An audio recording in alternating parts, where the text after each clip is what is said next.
বন্ধুরা,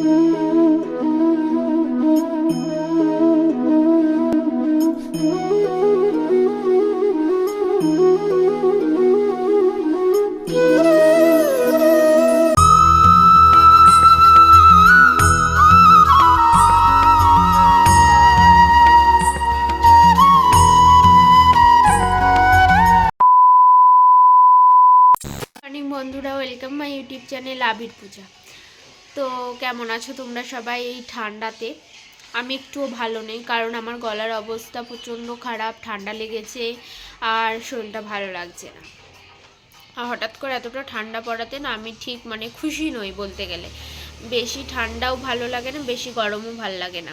আর আজকে উঠেছি 9টার সময়, উঠে খাবারটা খেয়ে আর বসেই রয়েছি, ফোন ঘাঁটছি, কোনো কাজই করতে ইচ্ছা করছে না, কিন্তু করতেই হবে। আজকে বিকালে একটু বেরোবো ভেবেছি, আর একটু পার্লারেও যাব। প্রচণ্ড ড্যান্ড্রফ হয়েছে মাথায়, তো একটু স্পা করাতে হবে। চুলগুলো বিচ্ছিরি হয়ে যাচ্ছে। তো বাড়িতে এই ঠান্ডার মধ্যে স্পা করার মতো সময় নেই সত্যি কথা বলতে, তো ওর জন্য ভেবেছি একটু পার্লারে গিয়ে একটু স্পা ট্রিটমেন্ট নেব। তো সেখানেও যেতে হবে। আর মা আমাকে বলে গেছে যে আজকে একটু রান্না করতে। মা মোটামুটি সব রান্নাই করে গেছে, কিন্তু মাংসটা রান্না করার টাইম পাইনি, তো ওটা আমার উপরেই ছেড়ে দিয়ে গেছে। তো সেটা কখন করব তাই ভাবছি, ভালো লাগছে না।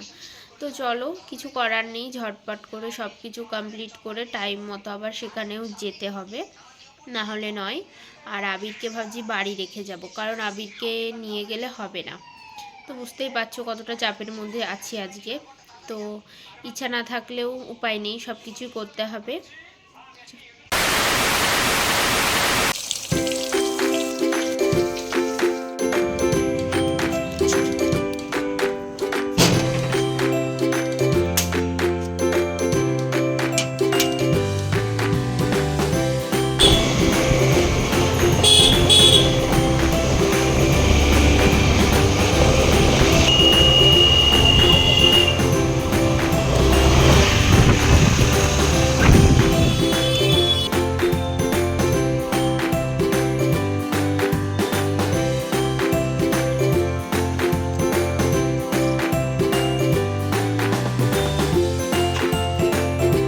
জলটা যখন মাথায় দিচ্ছিল, সত্যি বলবো বন্ধুরা, কি যে ঠান্ডা লাগছিল তা বলে বোঝাতে পারবো না। জলটা একদম মনে হচ্ছে সেই বরফগুলা জল।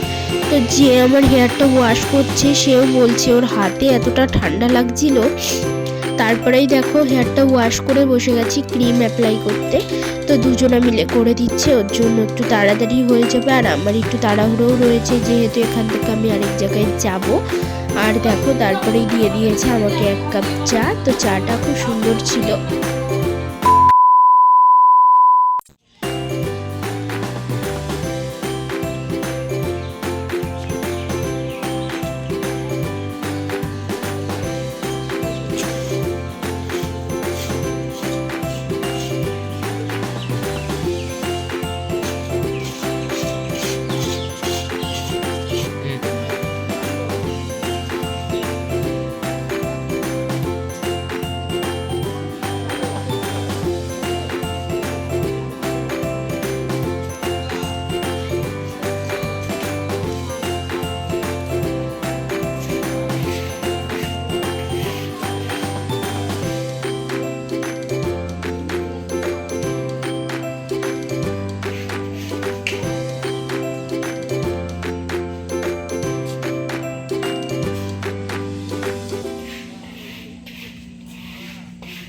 অবশেষে এসে পৌঁছালাম।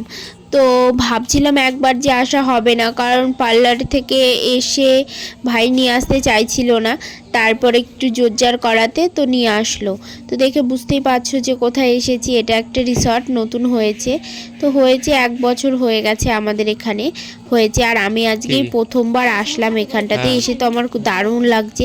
আর সব থেকে মজার বিষয় কি বলতো, আগে একদিন এসে না দরজার কাছ থেকে ঘুরে গেছি, কারণ হচ্ছে কি বলতো, টিকিট কাটার পয়সা ছিল না আমাদের কাছে, ওর জন্য। আর এই রিসর্টটা হয়েছে শিবনিবাস, নাম শুনেছো তোমরা অনেকেই। এখানে অনেক বড় মেলা হয়, আর এখানে সব থেকে বড় শিবলিঙ্গ রয়েছে। তো আজকে আমরা মন্দিরে উঠিনি, কারণ আজকে আমরা আমিষ খেয়েছি, ওর জন্য আমিষ খেয়েছি। আর মনটার ভিতরে কেমন খুঁতখুত করলো, ওর জন্য আর মন্দিরে উঠলাম না, নিচের থেকেই দর্শন করেছি। তারপরেই চলে এসেছি এইখানে। আর অনেক দিন পরে দোলনায় বসে না খুব হাসি পাচ্ছিল, কেমন বাচ্চা বাচ্চা ফিল হচ্ছিল জানো তো। তারপরে একবার মনে হচ্ছিল যে দোলনাটা মনে হয় ছিঁড়েই পড়ে যাবে। তো যাই হোক, আর এই দেখো এখানটাতে এটা একটা পিকনিক স্পট মতো করেছে, এখানে বক্স টক্স রয়েছে, এখানে পিকনিক করাই যায় অনেকে। তো ওর জন্য তোমাদের সাথে শেয়ার করলাম। তোমরা যদি এই এখন শীতকাল অনেকেই পিকনিক করবা, তো এই জায়গাটা ভালো পিকনিক করার মতো, তোমরা অনেক আসতে পারো এখানে। আমার বেশ ভালোই লেগেছে। তারপরে এখান থেকে দেখো বেরোতে বেরোতে সন্ধ্যা হয়ে গেছে। বাড়ি চলে এসেছি, আর বাড়ি চলে এসে ফ্রেশ হয়ে সোজা রান্নাঘরে চলে এসেছি। এই বাড়ি এসে না আমি সেরকমভাবে রান্না করিনি, তো করি না বললেই চলে, মা করতো। আর এখন বাবার শরীরটা খারাপ হওয়াতে মা একদমই টাইম পায় না, এক হাতে সবটাই সামলাতে হয়। আর এই দেখো আমাকে হেল্প করার জন্য আমার ছোট হেল্পার। তো বন্ধুরা, আমি ভিডিওটা এখানেই শেষ করছি। দেখা হবে পরের আরও নতুন ভিডিওতে। টাটা।